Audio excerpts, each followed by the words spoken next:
So I just want to share with you a rule that I learned when I was coaching high-level ice hockey a number of years ago from one of my coaches.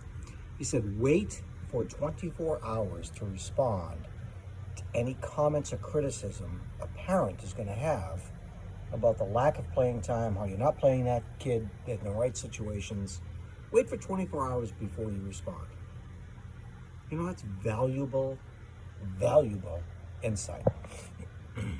Excuse me. And the reason I say that is because we're witnessing two of the greatest patriots in the world right now having a catfight. And if they would just wait until they hit the send button, I think we wouldn't be enthralled, and this wouldn't be such a soap opera. But it's just sad to see the two adults who I think the majority of us looked at one or the other as somebody that's going to turn this country around into the favor that we want it to be, having this disturbing fight on social media. If they would just wait, but we can't. I'm not blaming either side. I just know that because of the ability to post on Facebook or X or whatever have you, Facebook, you just get like, I can't wait to tell this person how I think. Yeah, it's great if you've got two high school buddies that have been, separated for the last 15 years, and all of a sudden they're having this argument about a play in a football game that they disagreed on 15 years ago. That's great. That's whatever. Just good. Be done with it. But two of the people that we really look forward to changing the trajectory, some of us, not everybody, I'm telling you right now, not everybody, it's a 50-50. But two of the people that a lot of people thought would change the trajectory of this country now are squabbling over things that they're embarrassing. I'm just saying it right now. I'm embarrassed for them. I'm embarrassed for the fact that Elon has had to turn around and delete some of the posts that he had put on X.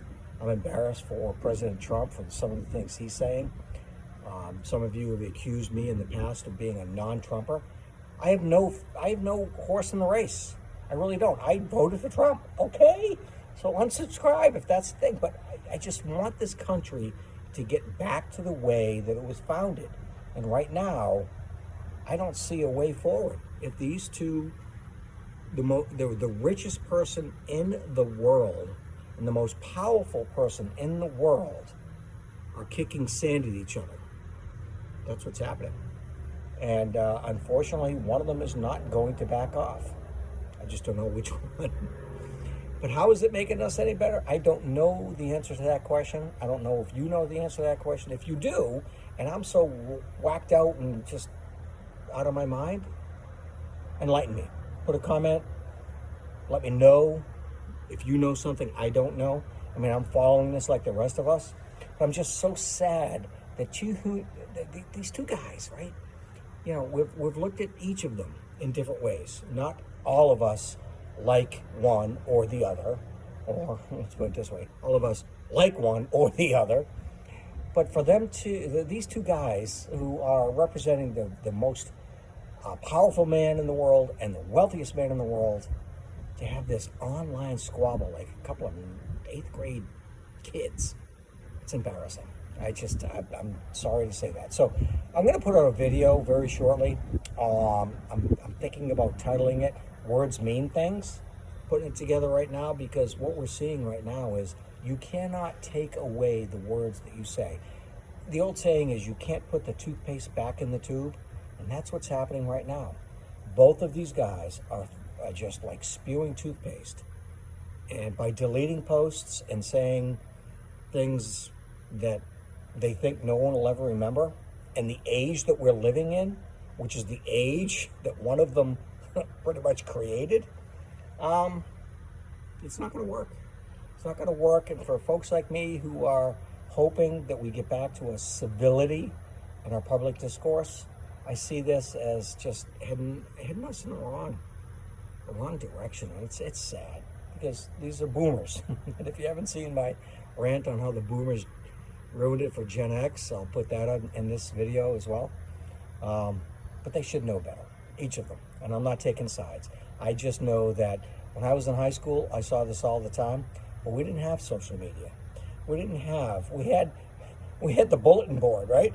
You want to post a grievance, put it on the bulletin board. But now the bulletin board is worldwide. It's not just in the United States, it's global. So that anything that you say, and I'm telling you this right now, that if you say something online and you regret it, whether or not you take it down in time or not, that toothpaste has left the tube. So what I'm suggesting is that whether it's the President of the United States or Elon Musk, the richest man in the world, both of you and all of us need to realize that there's a 24-hour rule. Before you hit send, make sure this is what you want the world to see forever. That's the world we live in. So when you make your opinion known, just like I'm doing right now, the expectation is that this is going to live as long as global communication lives. Anybody can search it. Anybody can find it. And you can't run away from it. So let's just take a minute and slow down and realize that our words mean things. So anyway, thank you for hanging out with Popsy Guy. I really appreciate the opportunity to just jump in right now and just talk to you. So if there's something that you want to comment on, if you think I'm full of cookies, as I like to say, put a comment below, and certainly subscribe and give me a like if you like the content. We'll talk to you soon. Bye-bye.